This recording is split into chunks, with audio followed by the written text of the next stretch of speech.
Hello, good afternoon, good morning. Don't really know what time it is when you're watching this. Might be 2 a.m. Yeah, okay, so we have this mechanics question, which I thought was quite nice. Particle of mass m, it slides avoid friction on, a ring. So let's draw that. We have this ring, radius a,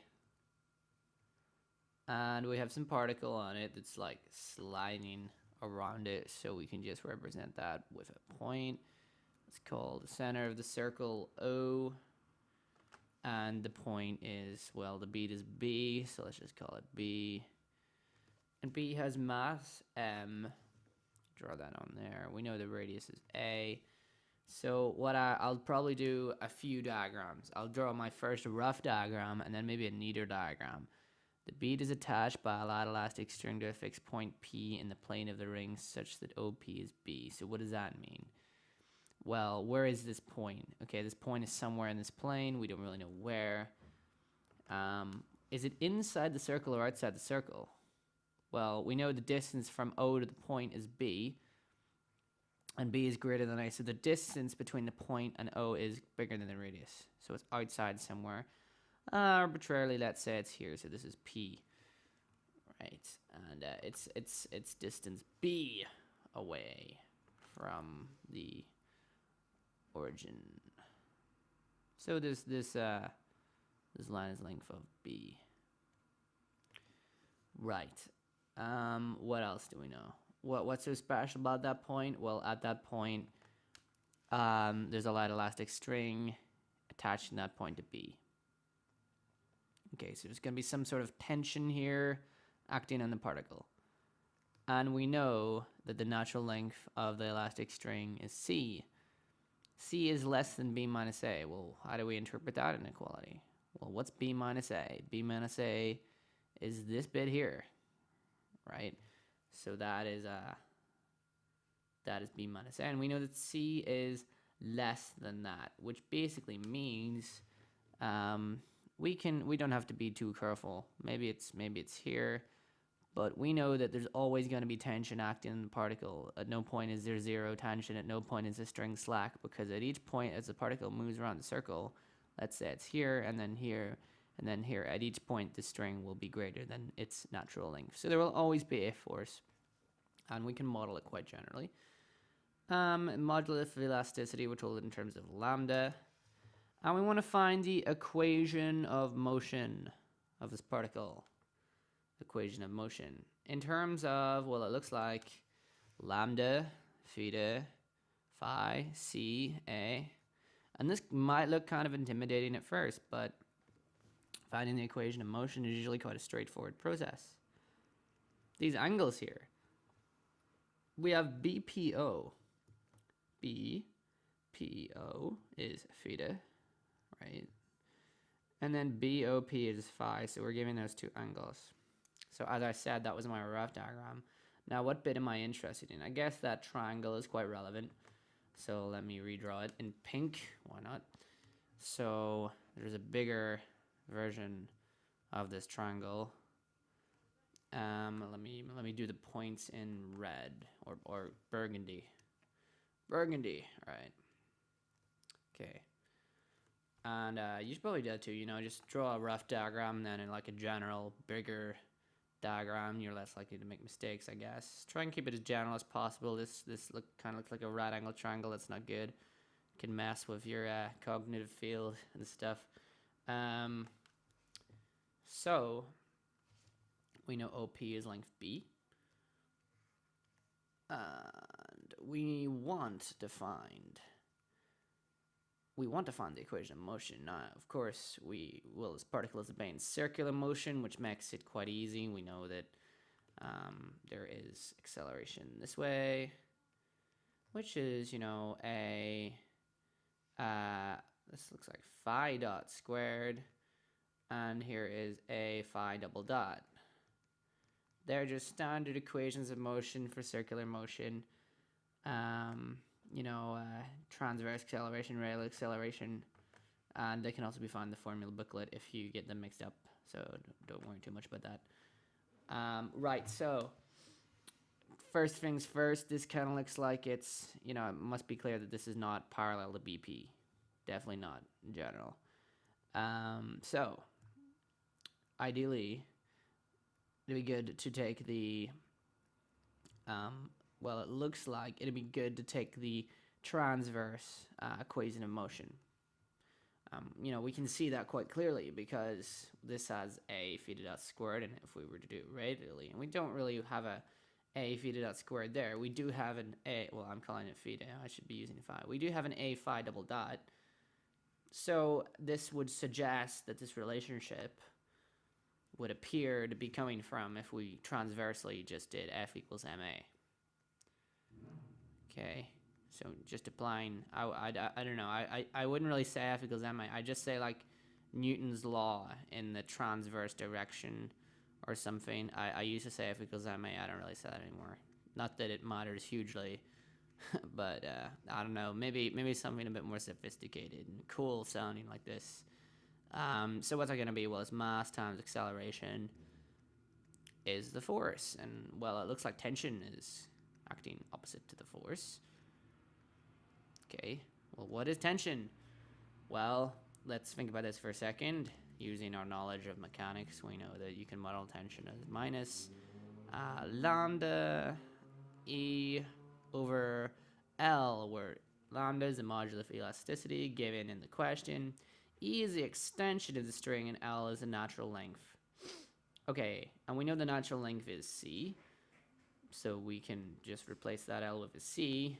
I wouldn't even write the L in the first place in this question, actually. But what is E? E is a little bit harder to find. E would be the extension. And of course, all this is wrong because we haven't resolved T yet. So we need to resolve T. We could do that. So let's resolve T first.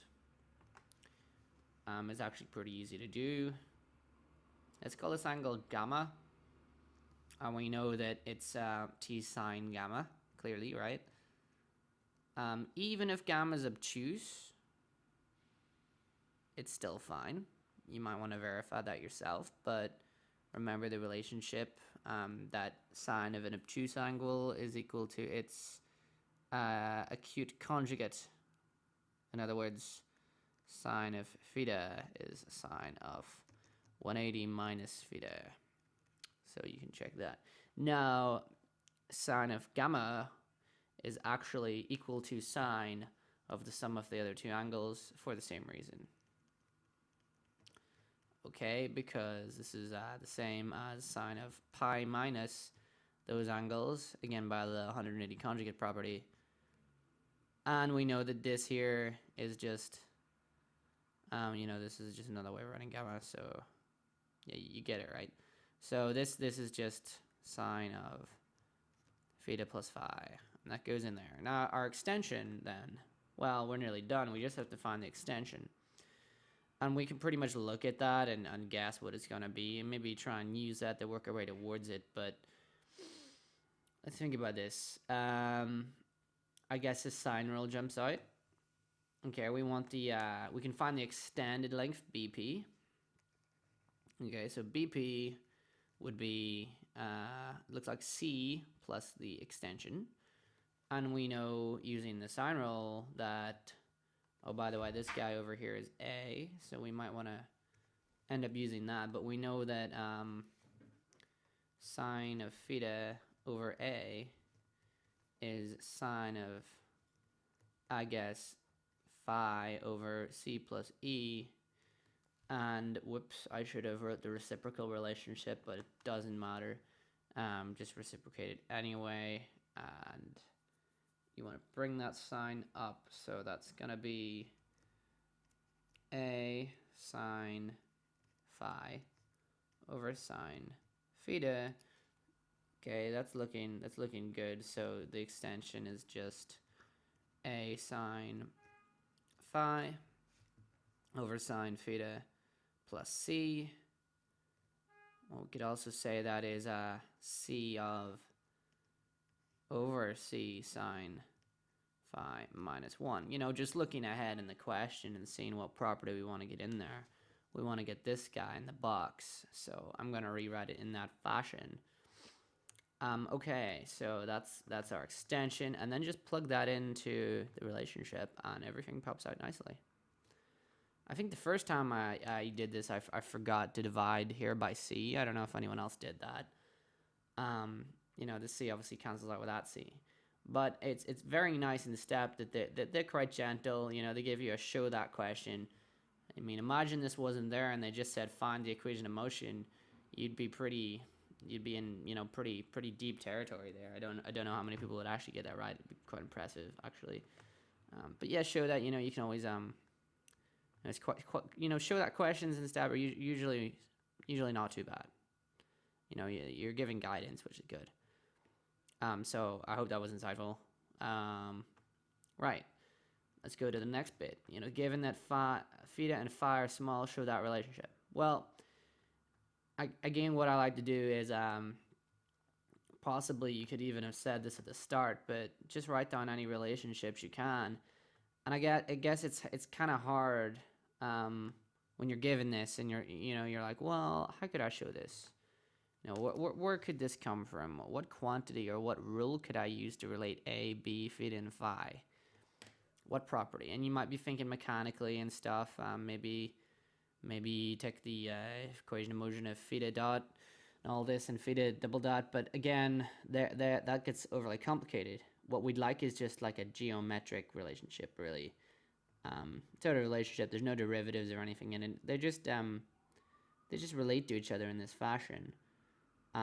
Equally, you can work backwards from this as well, right? If it's an approximate relationship and they're small, what you might assume then is that a sine of theta plus phi is approximately equal to b sine theta when theta and phi are small, right? Because that's what a small angle approximation is for sine. And then we can think of, okay, well, if that's true, then where could that come from? How could I derive that? Well, I guess that if nothing jumps to mind, for me, this is a clue. This is looks a lot like the sine rule, doesn't it? I mean, over b is approximately equal to sine theta over a. You know, that looks incredibly like, in fact, that is the sine rule. And do we have a triangle in which that holds? Can we just take that straight from the diagram? And in fact, we can. Remember that sine of gamma is just the same thing as sine of theta plus phi. So we go theta plus phi over b is sine of theta over a. That's where that relationship would come from. So that's not too bad. Now find hence find the period of small oscillations about equilibrium. So I'm assuming you're going to use the two properties that we've just done. So really this question is in 3 parts. And this is the third part, probably worth more marks than the other two combined. But I guess the first relationship is pretty hard. Okay, well, what would be good is if this was simple harmonic motion, right? If we could manipulate that equation into simple harmonic motion, the period would just pop out. And, well, we can, right? The reason why you should be thinking about this is because if you've seen similar questions before, or even just using your intuition, it does look like it's going to perform simple harmonic motion, right? I mean, if you have this beat, it's just doing kind of like this, right? And for small theta, it really is going to be approximating simple harmonic motion. We can kind of see that, right? That should be a clue, but also you have that form, you know, that classic x double dot is minus omega squared x, you know, the famous SHM equation. So basically you have the theta double dot there, or sorry, phi double dot there, and you have the phi on that side. So how could you combine that with that relationship? Well, first of all, let's get rid of all the signs, because there's a period of small oscillations about the equilibrium position. You assume that theta and phi are close to 0, which lets me rewrite the relationship as follows. Let me try and remember that. So what was it? A phi double dot is you can say approximately equal to, I'm taking a stab in the dark here. I don't see the, okay, so we're going to replace the signs with this.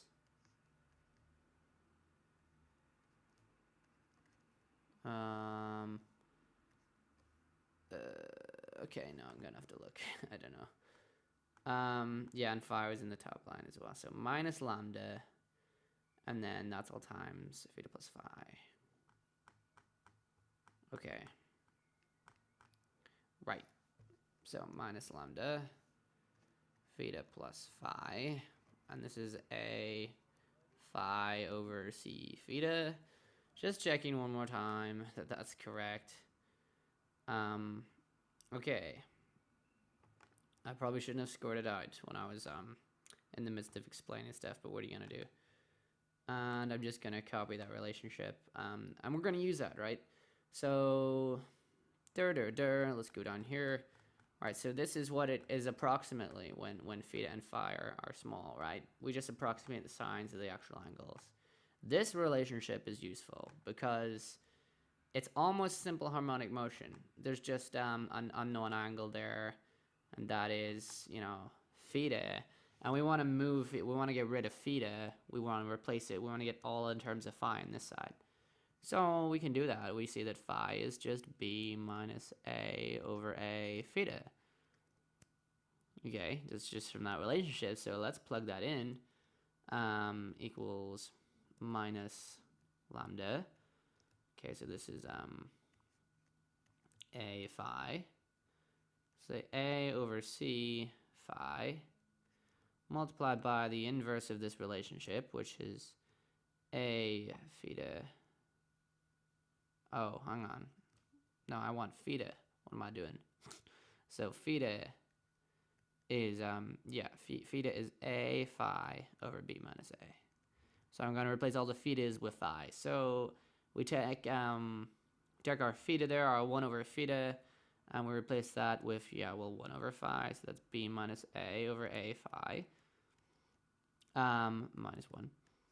Times, well, theta plus phi. Actually, theta plus phi, well, no, I can't really use that relationship to get. No, I'm just going to have to, no, I don't know, I thought I saw a shortcut there. I was wrong. Right. So plus a over b minus a phi. So hopefully I have avoided any catastrophic mistakes there. So let's go with this for a bit. The a things cancel. What's this? This is minus lambda b minus a minus c over c. What's this? This is 1 plus, well, that's b minus a plus a over b minus a. Just being extra cautious here. Phi. Okay, and obviously the a's cancel now. Okay, so we have theta double dot being, there's phi. Why do I keep calling this theta? I've done this in a couple of videos now. Lambda a b minus a minus c over c b over b minus a times phi. So this really should be, there should be a minus sign in front of this somewhere. That would be, oh, there was all along, I just missed it. Okay, there we go. So if we compare this to SHM, this is like minus omega squared phi, and we see that omega squared here is actually just this guy, right? This weird mesh of constants. Well, that's your sort of SHM thing. I can't remember what this is called. What is this? The phase angle of SHM or some crap. I don't really know, but we know that using the standard SHM properties that the time period now is just 2 pi over omega, i.e. 2 pi times omega to the minus 1, i.e. 2 pi times the reciprocal of this gunk to the half. Okay, so I'm gonna write that as 2 pi times came, short for Cambridge, I think, b minus a all over something, yeah, lambda b minus a minus c times b, and then a phi down there as well. Is that right? Hopefully. No, oh, wait, no, of course the phi is left out. What am I doing? Yep. Okay, yeah, maybe put that b over there just to be a little bit neater. And that's pretty much it, right? I mean, done. This to the power of a half, because remember we square rooted it. And that is the time period of these oscillations. They will take this many, insert unit here, maybe this many seconds or whatever. So let's interpret that contextually for fun. We see that it's going to be 2 pi times the square root of, okay, there's just way too many constants there. I don't care so much. No, I really don't care. But yeah, cool question anyway, right? Not maybe less difficult than you thought. I mean, I do like mechanics, especially questions like this. This one was a nice wee question.